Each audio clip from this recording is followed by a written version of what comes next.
pedala ngayon ni jongan pilyo ko awaba kalango ngata na ngarakalo kulango.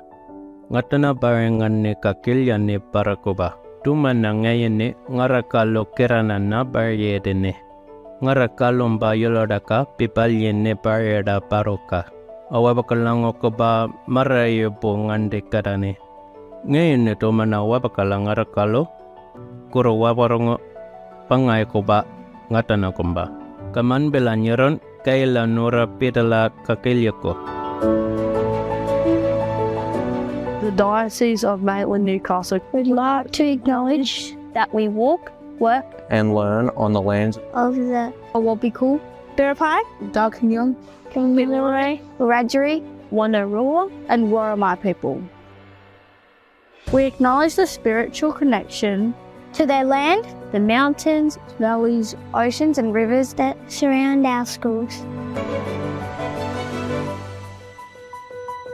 We pay our respects to the elders past, present and emerging, and extend that respect to all people. And Aboriginal and Torres Strait Islander people visiting our diocese.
So across the Diocese of Maitland-Newcastle, the children are viewed as capable, competent and connected to adults and other children.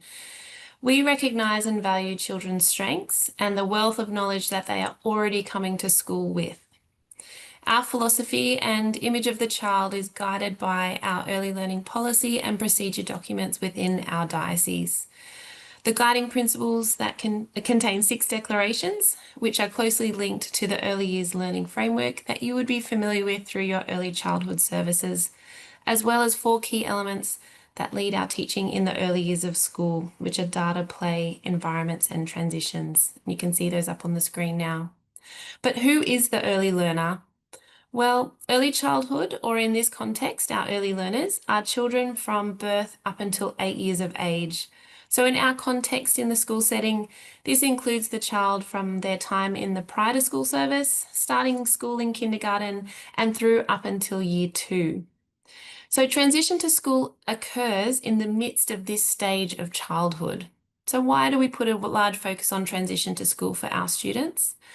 Well, transition is a time of change and continuity, a process of adapting to this change as well. And the transition to school is both an exciting and a challenging time for children, their families, and the school. So research recognises that the move from prior to school to kindergarten is one of the most important transitions that a child will make in their lifetime. It's a pretty powerful statement to make. But a child's success in school can also be linked in part to an effective transition practices and activities.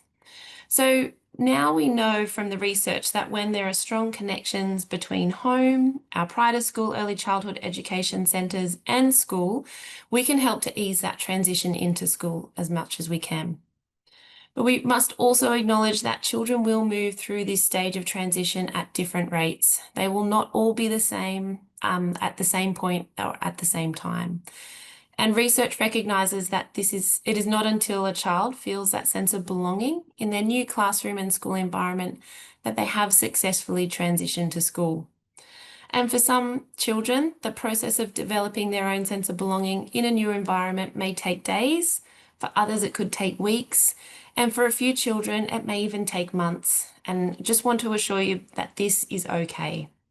Our Catholic schools work hard to be ready for your child, and it is not the task of the child to be ready for school from an academic lens.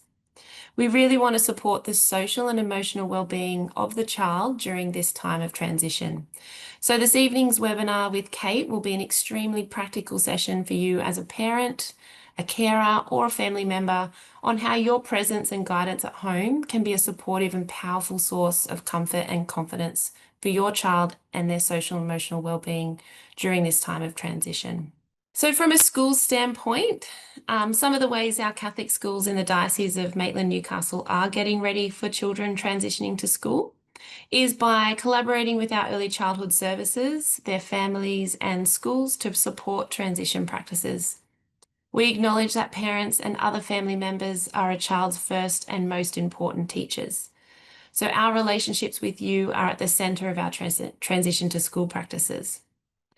Research on effective transitions also highlights the importance of continuity between settings, including continuity of our teaching approaches and our classroom environments to support the success for children when they start school. And the tool of choice for our pedagogy tool belt in the early childhood years is play. We use play as a transition practice as well as a way to access curriculum in the classroom in the early years of school. And lastly, authentic relationships are prioritised in our Catholic schools. We provide time to develop trusting relationships between students, families and teachers, as well as among peers to create that sense of belonging in those early terms and weeks of kindergarten. But what does a successful transition to school look like in our Catholic schools, and how do we provide this time to create that sense of belonging when the children are starting kindergarten? Well, in response to the introduction of our early learning policy and procedure documents, we soon recognised that we needed to do something as a system to support this transition of our early learners into our schools as they start kindergarten. Successful Foundations, which was written by Kim Moroney and the late Dr. Kathy Harrison, was first introduced in 2019 and is now system direction and implemented across all of our Catholic primary schools in the Maitland-Newcastle Diocese. Successful Foundations is unique to our Catholic school system and may be different to the way other schools transition children to school. We have a short video that will help to capture the essence of Successful Foundations from the voice of the teacher, the parent, and the educators. Successful Foundations is something that we are extremely proud of as a system to support the transition to school process for our youngest learners once they've started kindergarten. And I'd like to thank you for choosing one of our Catholic schools to be part of your child's educational journey.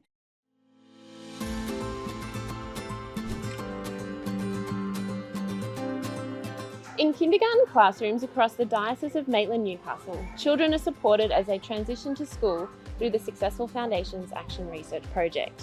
We value and allow time for teachers to create authentic relationships with children and get to know them deeply. By observing play, teachers can understand when, where and how each child feels secure and experiences success.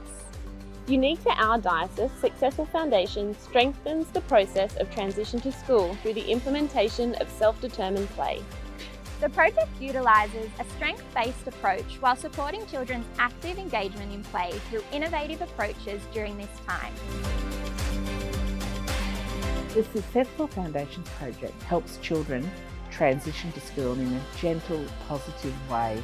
It really helps them to become familiar with their new environment and to feel safe and secure at school.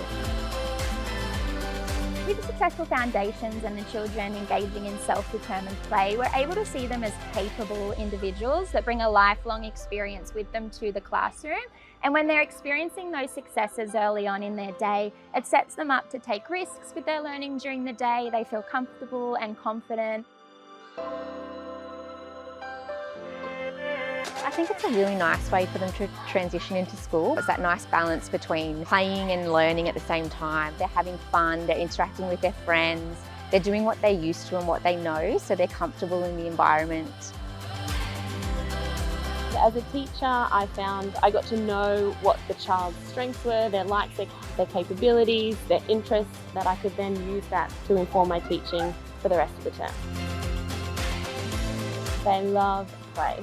Yeah, it's quite often their favourite time of the day, and it's just nice to see the joy on children's faces, because teachers, parents, the school community, we want children coming to school and loving what they're doing. Of all the years of my teaching, this is by far the best way to transition to kindergarten. It's a natural progression for them to come to school and to start their day with something they're familiar with and that they feel safe and secure in.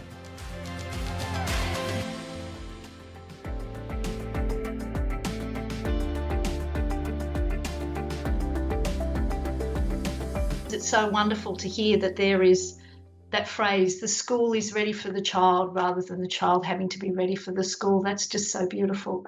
And the idea also of play being so important, not just as a valuable experience for regulation, but also deeply important as part of the learning experience for school that's going to carry the children through those early years. So the transition to big school, the big step. I hope that you can come away from tonight knowing that you've got some tips and strategies up your sleeve to help your child feel secure, confident and ready, and also yourself. Don't want to forget you as part of this process. So children may feel a combination of excitement, worry, or both. It's such a big milestone. We've used that word already this evening. And it's completely normal to feel this mixture of excitement and worry going on all at once. It's almost like they've jumped inside Out, the movie, and it's happening all in front of you. So you'll find lots of common things occurring for your children if this is the case for them. You might find them extra clingy, lots of questions about what's going on. They may even see some sleep changes. They might even have some physical symptoms like some tummy aches or headaches.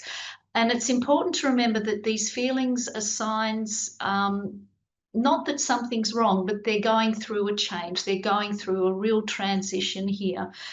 And it's just their way of adapting to a new environment. And their emotions are normal and to be expected.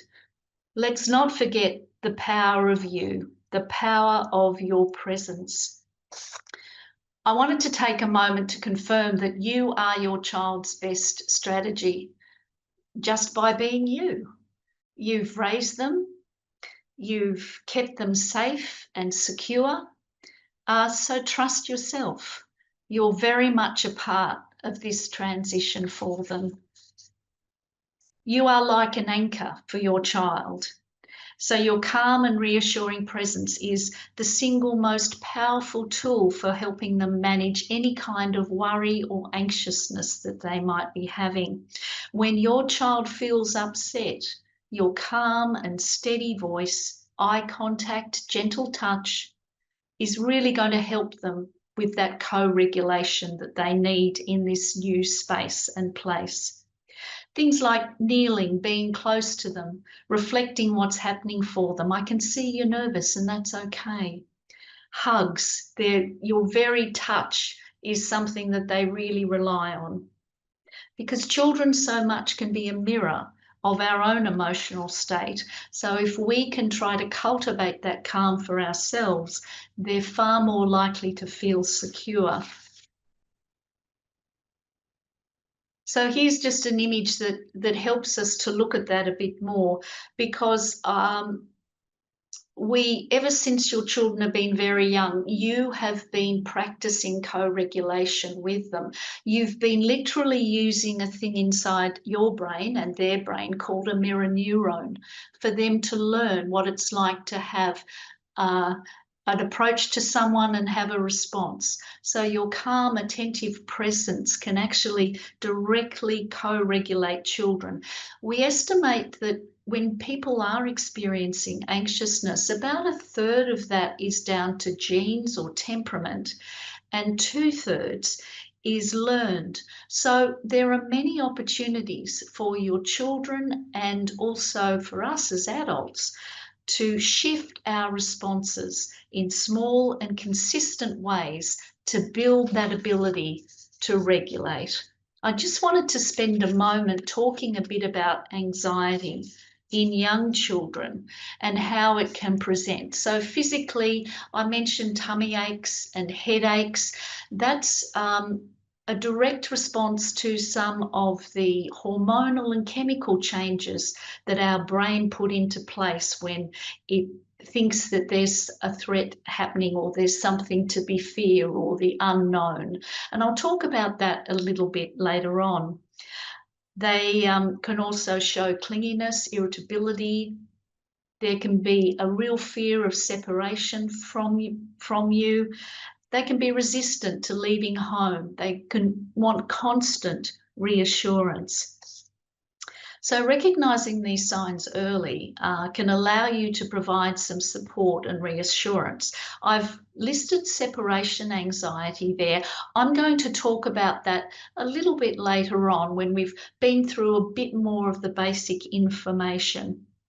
So first, let's look at the science of our brains and why we're actually hardwired to experience this thing we call anxiety. Now, here's a set of MRI images. I promise this is the only dense science-based part that we're going to have, but I couldn't resist. So what you've got there is an MRI. There's 3 views of a brain, one from below, one from on the side, and one through the middle as well. Now you're going to notice 2 green parts, one on either hemisphere of the brain. They're each called an amygdala. They're about the size of an almond. And they're closely linked to that purple or pink structure, which is called the hippocampus. Now, I promise I won't test you on those or anything like that. I can't. It's a bit of a trial to spell it at this time of the night, but that's the place where we hold memories, where we build memory, and also it's really connected to our learning. So you can see how closely emotional regulation and our ability to memorize and learn exist inside our physical brains. I often refer to the amygdala as being like a smoke detector of our brain. So if you've ever been in a small cabin or a hotel room that has a smoke detector and somebody burns toast, well, you know that a smoke detector sometimes will go off at any hint of threat or danger. It thinks that that burning toast is actually a fire. So that's how sensitive our wiring is to what's going on. And the reason is that our brains have evolved when the world was very, very different, about 200,000 years ago, when we were nomadic hunters and gatherers. We lived in tribal communities that were really quite small. They were manageable, and we could really predict what was going to happen. So because of these amazing human brains we have, science and technology has advanced way faster than our bodies and our brains. And sometimes our brains really just can't keep up. And the stress in the world that we experience, it's almost as if it's a life-threatening situation. That's our amygdala. It can't tell the difference between the smoke and the fire. Now, that stress could be a broken washing machine, a traffic jam, a misplaced school hat, parking fine, being late for work or for school, having to talk to your boss, or talking to a lot of people at once, like I'm doing right now. So it can come at many times. And the response that we have is a physical cascade of hormones and chemicals that all work on our organs, our muscles, our skin, even our vision. And they're all directed towards fighting off or getting away from danger. Our thinking brain is not involved in this response. It's that fast. And it's all focused on keeping us alive. And for our children, it's an even faster response. Here's a pretty handy model of the brain that's been developed by someone called Dan Siegel. Some of you may know his name. Some of you may have seen the book. Oh, there we go. I'll pop it there. The Whole brainchild. I've got it listed as well in the last slide. He's a neuropsychiatrist. So there you have a picture of a brain again. And the green part there I've labelled as the cortex, or the thinking part of your brain, which is up here at the front.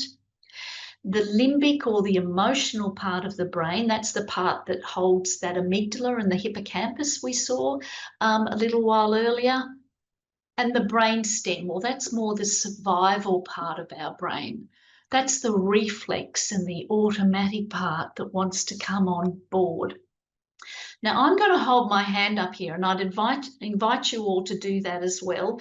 It's just a simple hand, and I've closed my fingers over the top. Now, this is the representation that Dan Siegel worked on. So here, the closed part where my fingers are, that's the cortex. That's the thinking part of our brain that is occurring right here.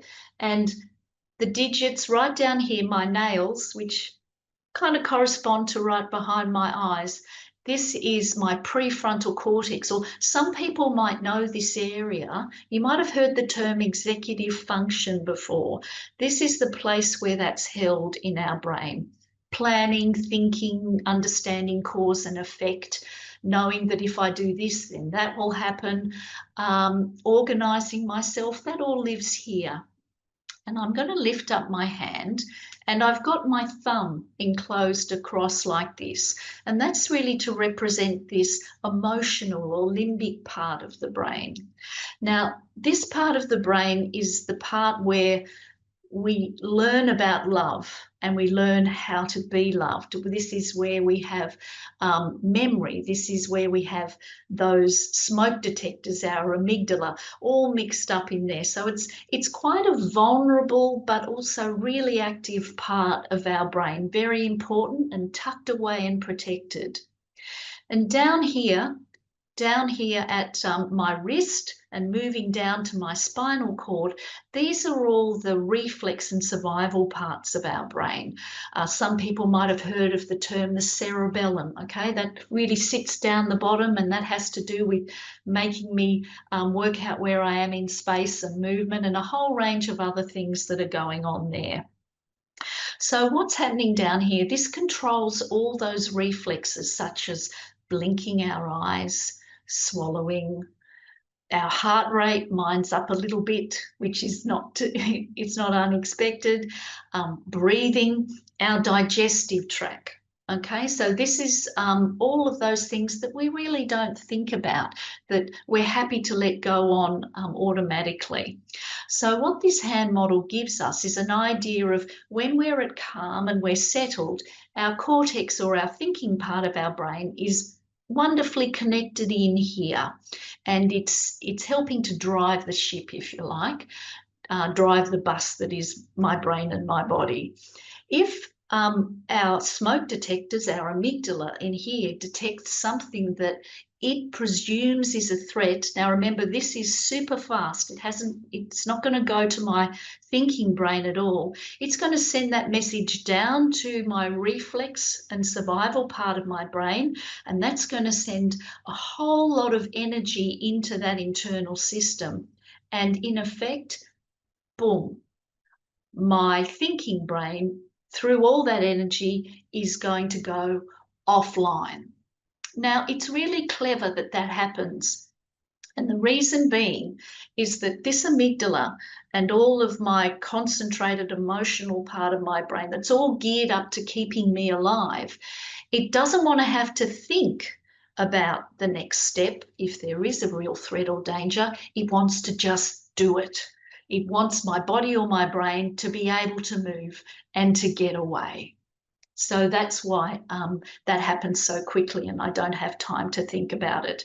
And all of us who are here had some ancestor way, way, way, way back who looked at a shape on the ground and decided that's a snake, not a stick. So, boom, they didn't even have to think about it, and their body and their brain were ready to move, and off they went.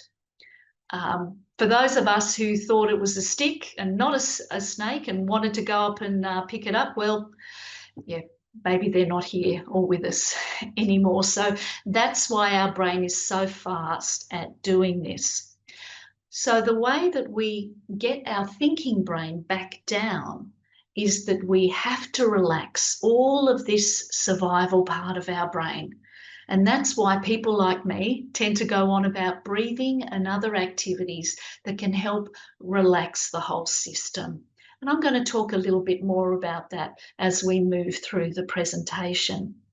So when we help our children feel safe and calm, we reduce the activation and the energy inside the system so that their thinking brains can come back online and hold securely to the rest of our brain so that they can feel that comfort and that safety throughout.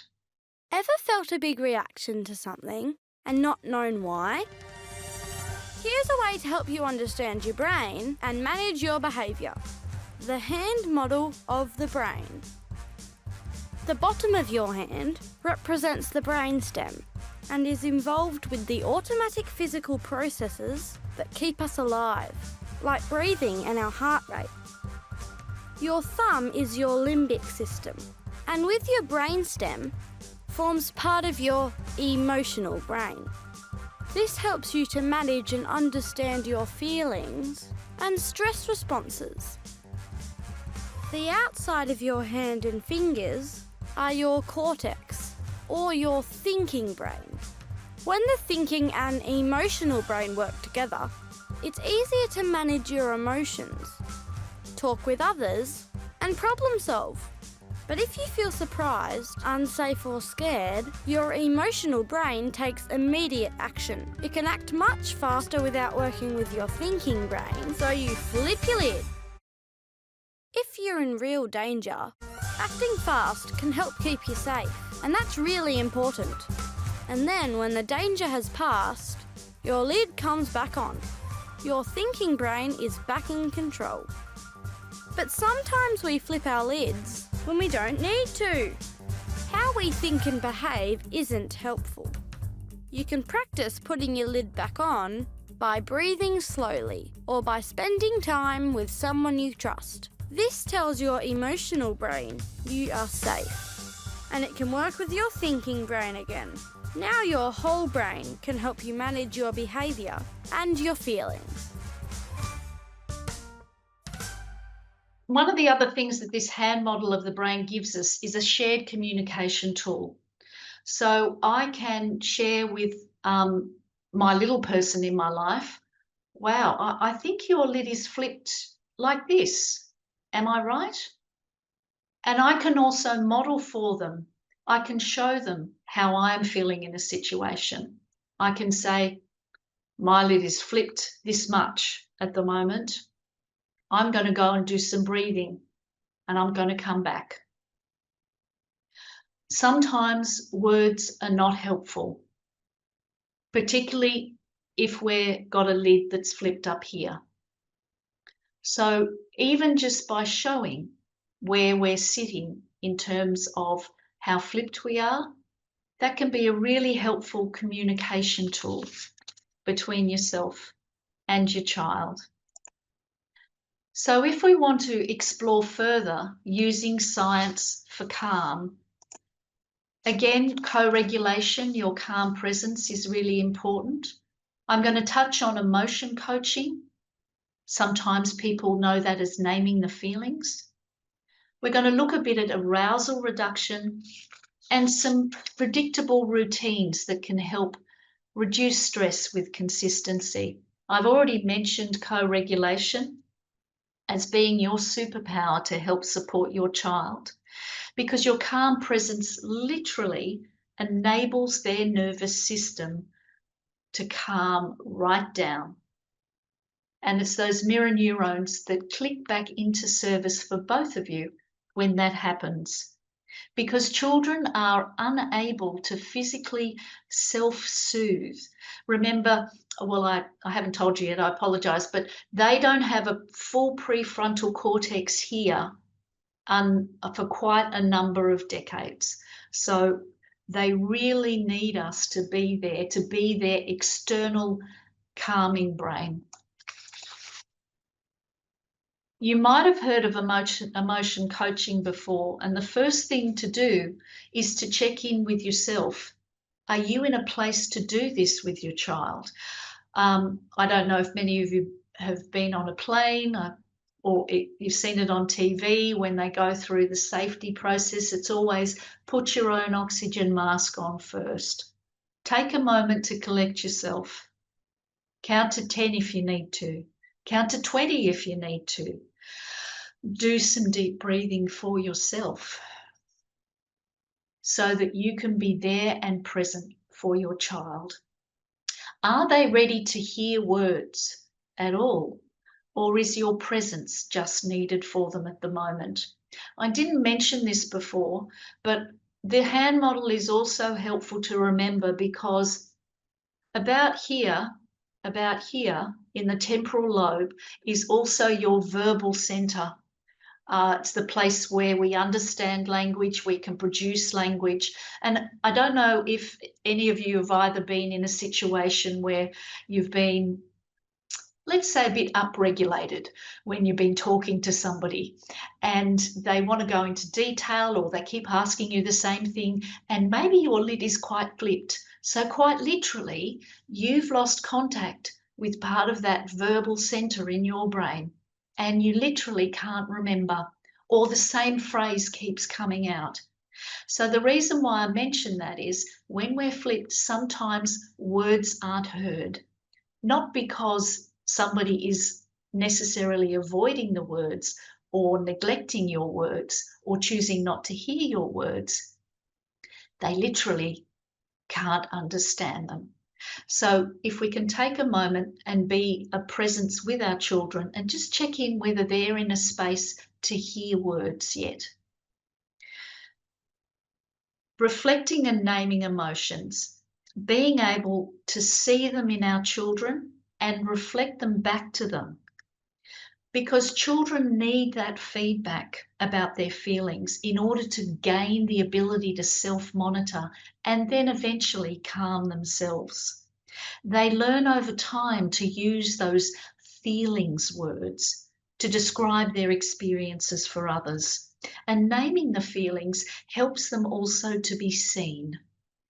The other thing to do is to check in, see if you've got it right. So we listen with our words, we listen with our bodies, and we listen with our tone. There are certain phrases that can often be helpful. I'm hearing how sad, upset, angry you feel about this. Or I can see how upset, angry you're feeling about this. Or similarly, we can always emotion coach as well for other types of emotions. I can see how excited you are about this. I can see how proud you are about this. And let me see if I've got this right. You're feeling, and then maybe for this child, you're feeling like you won't be able to cope on your own. So let's extend this idea of how we can introduce calm to our children. If you've got a child who tends to move about quite a lot, they get quite agitated, their body moves quite a bit, and they become heightened quite quickly, you know, they're the 0 to 100 child, or they can become quite panicky. We can ask them to repeat 5 times, breathing in for 3, and we counted 1, 2, 3, and out for 3 and a bit more. You might already have a suitable breathing process that you go through yourself, and there are a myriad of different ideas. Breathe in for 5, breathe out for 8, use square breathing, use triangle breathing. So there are quite a few of them around, excuse me.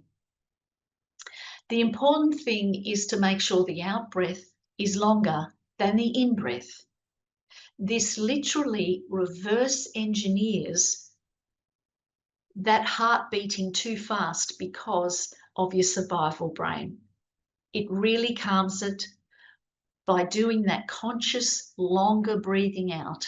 And on a chemical level, we're changing the percentages of oxygen and carbon dioxide in the bloodstream to assist with that calming as well. You might have heard also of square breathing, where we breathe in for 4, 1, 2, 3, 4, hold for 4, breathe out for 4, 1, 2, 3, hold for 4, 1, 2, 3. So that takes us away from hyperventilating as well too. Another really helpful thing, either on your arm or leg or on your child's arm or leg, is to slowly do a gentle touch. And here I'm doing a figure 8. And the reason I'm doing that is that it assists again with connecting with you, or the child can do it on themselves to connect with their bodies.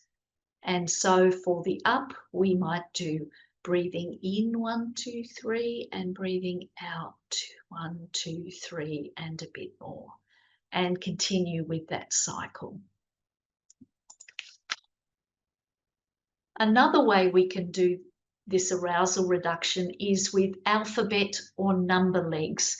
It's normally just called alphabet legs, but if we're moving into kindy, we might not know all of our alphabet, and where most children have a bit more of a handle on numbers. So if you have a child who tends to worry and ruminate about certain things, they're a little bit different to the one whose hands and legs and panic seems to be present. But these ones want to go over and over and again. So you want to interrupt the worry. So together speak aloud letters of the alphabet or numbers, and at the same time trace them either on the leg or on the arm.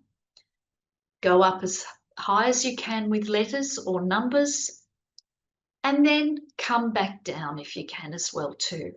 So by the time you've got to the 26 letters of the alphabet, or as far as you can get, or as many numbers as you can go, you've interrupted that worry.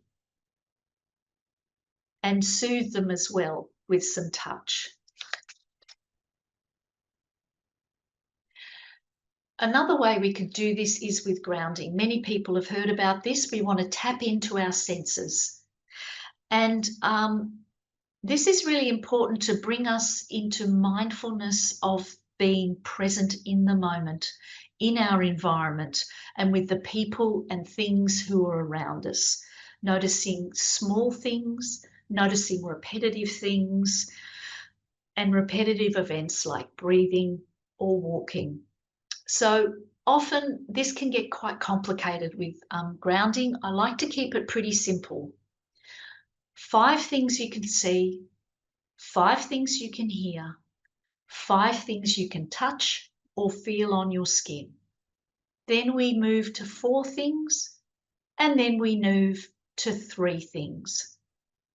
It's a great skill we can teach our children to learn anytime and anywhere, just really bringing them back to the moment. And a great tool that I've mentioned again in the resources is the app called Smiling Mind. Now, I know many classrooms use it. I know many daycares might have also tried it as well. I like it because it's Australian and it's free. And you can access it on most devices. It has a full library of activities and programs for children, adolescents, adults, families, relationship building, meditation, sleep, sport, and gratitude, just to name a few. So I really encourage you to check it out. It's called Smiling Mind. Predictable routines are so important, and if you've got your child to the state where the stage where they're going to be moving on to school, then you've already succeeded in this. You've already done a great job of moving them either through preschool or their daycare centre or other activities that they attend. Predictable routines reduce stress for everyone in a household. Visuals can often be really handy to help with this, and because children do really well when they can predict events and their role. At school, they're learning the rhyme and the rhythm and routine to their days, and it's a new one. So it's helpful to introduce this or also have one for home.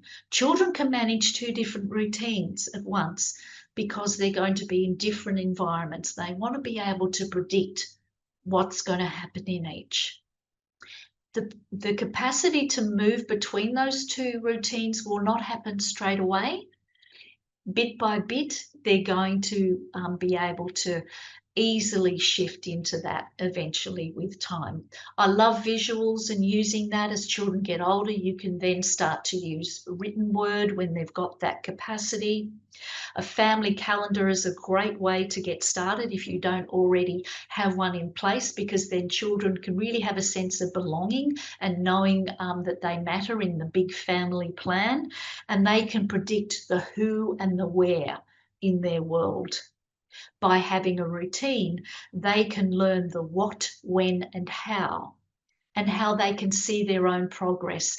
The one I've got there has got a bit of Velcro on it, so the children learn that they can shift a task down from the to-do to the done, and they can see their progress. Now, I wanted to come to have a quick chat about separation anxiety. Many parents, not all, have managed this or moved through it when their children have gone to their daycares or their preschools as well. So I just wanted to touch base with it. It's really normal for many children. You are their safe space. You are their comfort space, so they want to be able to return to you, and sometimes leaving you is not going to be as easy as they might have expected. You know, your teachers are very skilled with supporting this transition as well, so they'll have a lot of great ideas and processes already in place.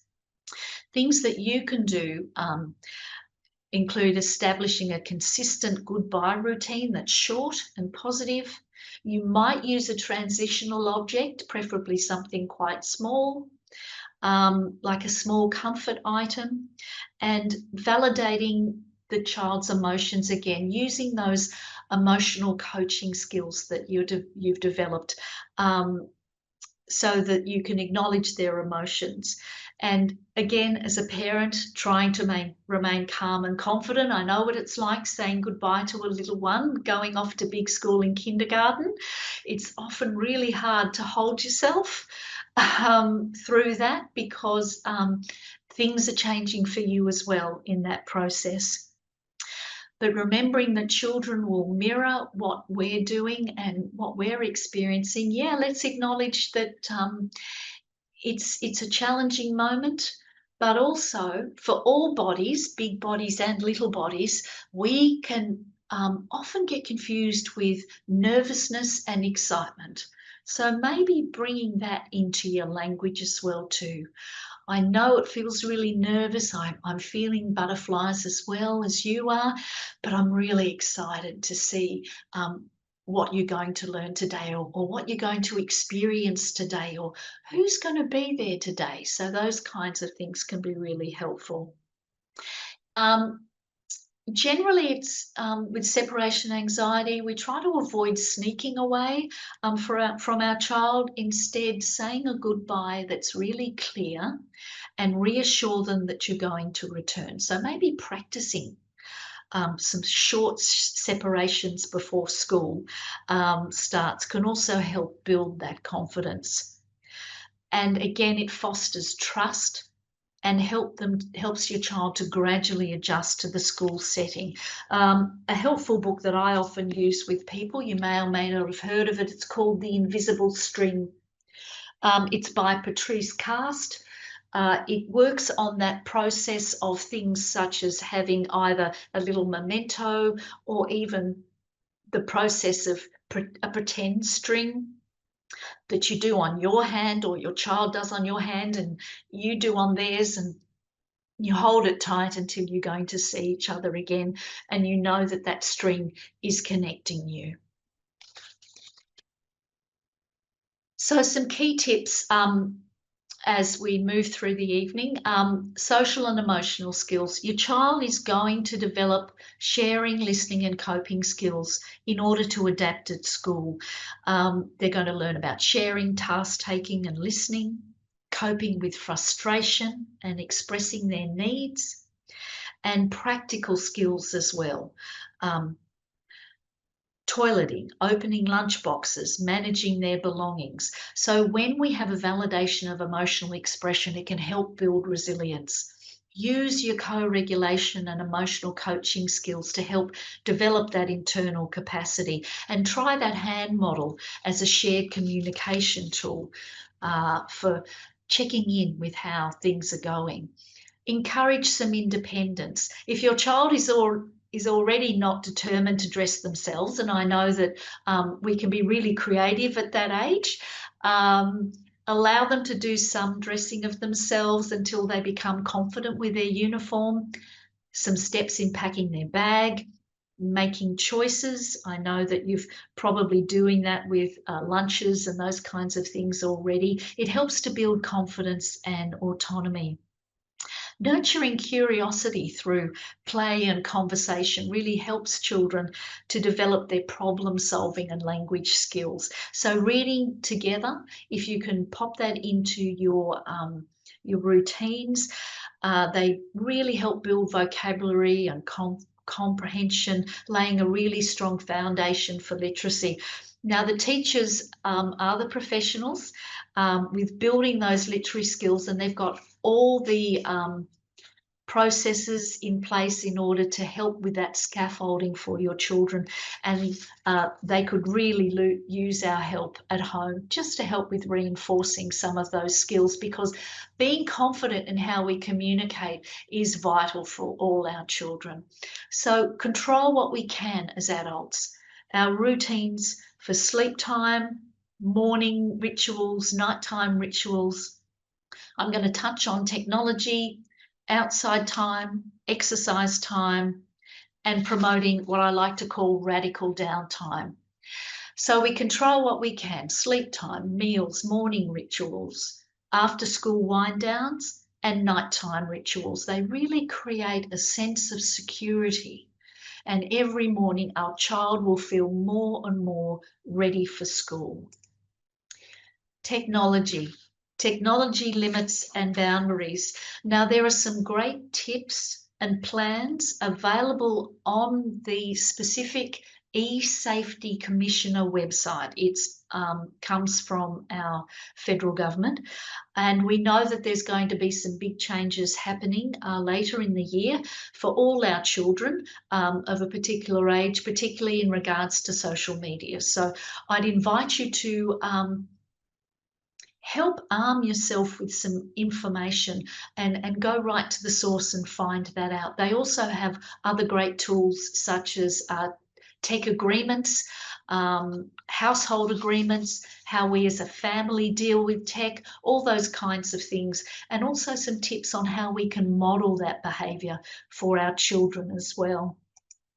Controlling what we can with outside time and exercise time. Exercise is an amazing activity for children to reconnect with their bodies, develop their gross motor skills, fine motor skills, balance, coordination. They're all important for building a child from the bottom up, building their brain literally from down here all the way up to the top, really helping to get that great structure underneath for them. Bodies and minds are always linked. Exercise helps clear thinking because it's stimulating, and it strengthens our prefrontal cortex here to promote relaxed alertness. All right, we want to be able to be alert but also relaxed at the same time. We want to be able to shift between those two states, particularly in school time. We want to be able to know when we've got to pay attention and when we can turn off and relax as well. We also get to create, now this is one of my long words, and I love it, brain-derived neurotropic factor. Yes, BDNF. Literally, all of us have it in our brain, and every time we exercise, particularly if we get a bit of a puff up, you know, a little bit of aerobic exercise, we improve our neuronal connections, we build more strength in our connections, and we protect the connections we already have. Now, it doesn't need to be boot camp, all right? It needs to be enjoyable. So find something that works for you and your family. Radical downtime. I thought I'd introduce this right at the end. It's very important to give an appreciation of being in nature, where children can learn by experience and repetition to be at peace in a non-tech environment. Continue the unstructured time, free play, and have real downtime if you can, rather than busyness.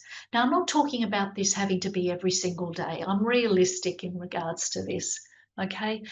Because we want to develop having a human being rather than a human doing.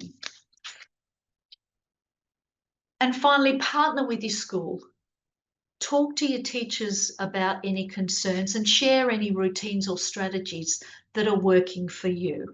They are key partners in supporting your children's transition. So collaborate where you can to get some consistency between home and school. And let your child see that you and your teacher are a team.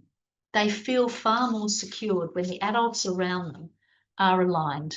So that brings me to the end of what I was going to formally speak to you about.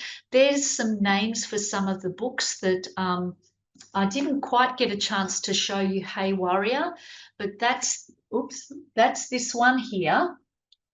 It's written by Karen Young. She's an Australian psychologist, and she has a number of beautiful picture books for different ages of children and adolescents, teaching them about their own brains.